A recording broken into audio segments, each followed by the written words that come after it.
Hey everyone, it's Sean. So on the last All English episode, we talked about the education system in the UK, and we mainly focused on primary school and high school. So today, we're going to jump right into the next stage of the UK education system, which would be A-levels.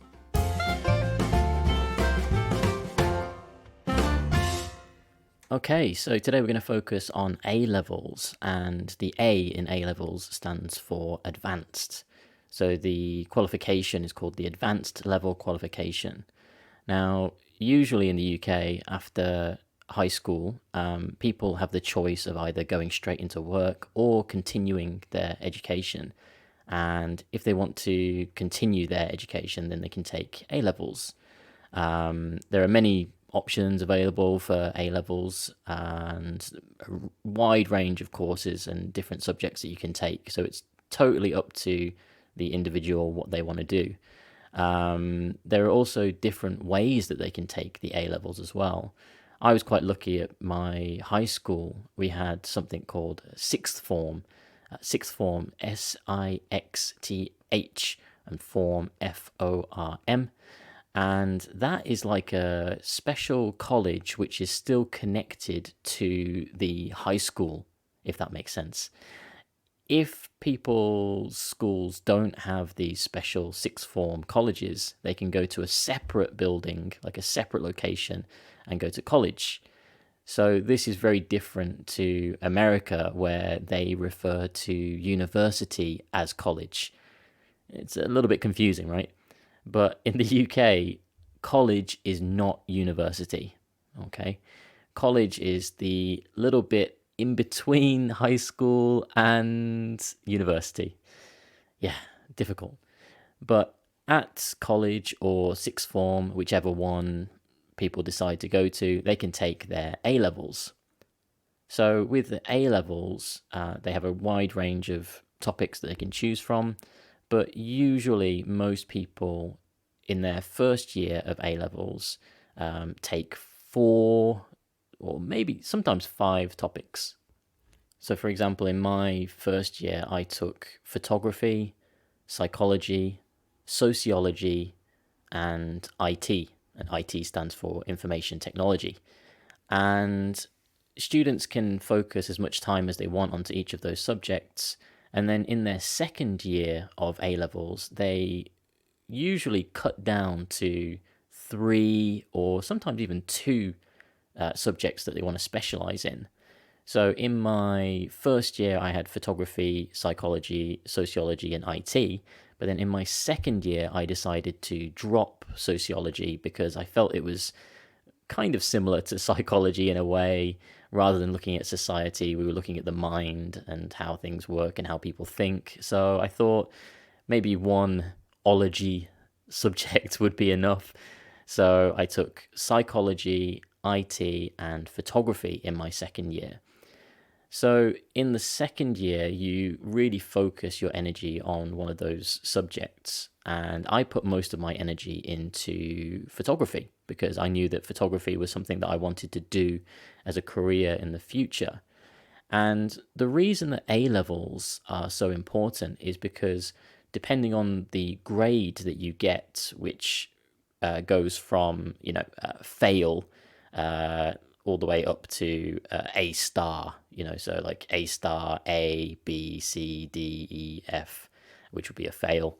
And each grade is worth a certain amount of points. Now, this is where it gets a little bit confusing. So let's say, for example, you take 2 subjects at A level in your second year, and you get 2 Bs in both of those subjects. A B is worth 40 points.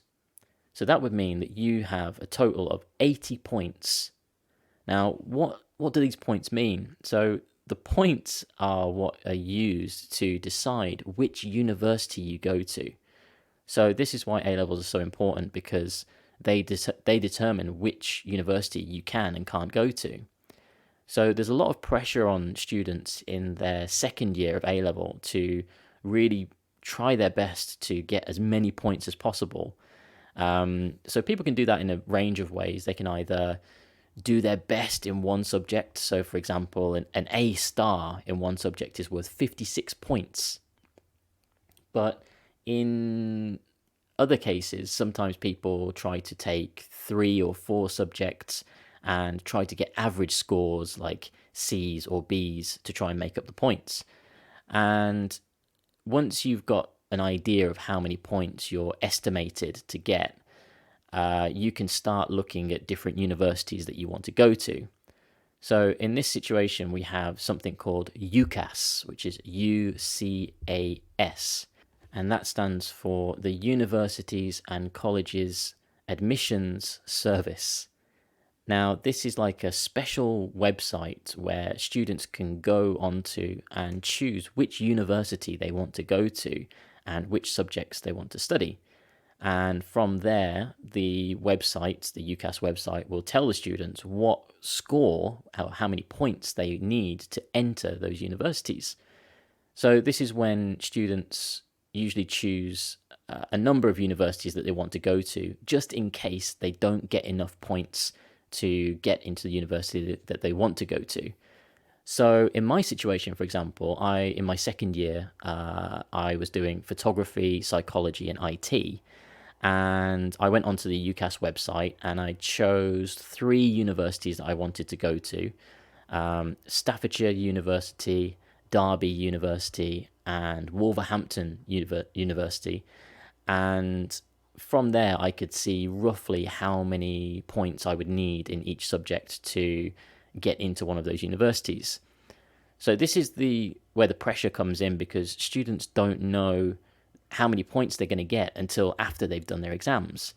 But they have to choose which universities they want to go to before the exams. So it doesn't make a lot of sense, but it kind of motivates you in a way, because you've chosen which universities you want to go to and you have that goal in mind, and you think, okay, I'm going to do my best in this subject because I want to go to that first choice university that I selected.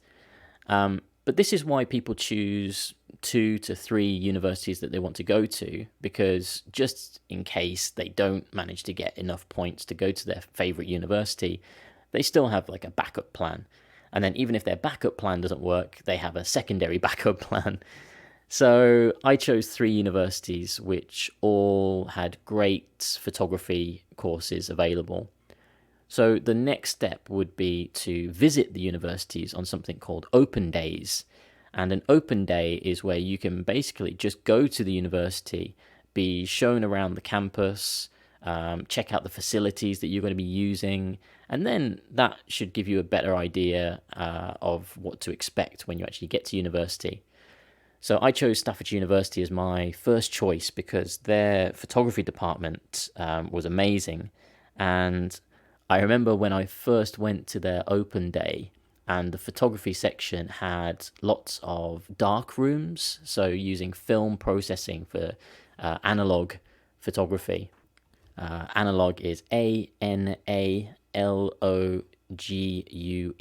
and it's the opposite of digital.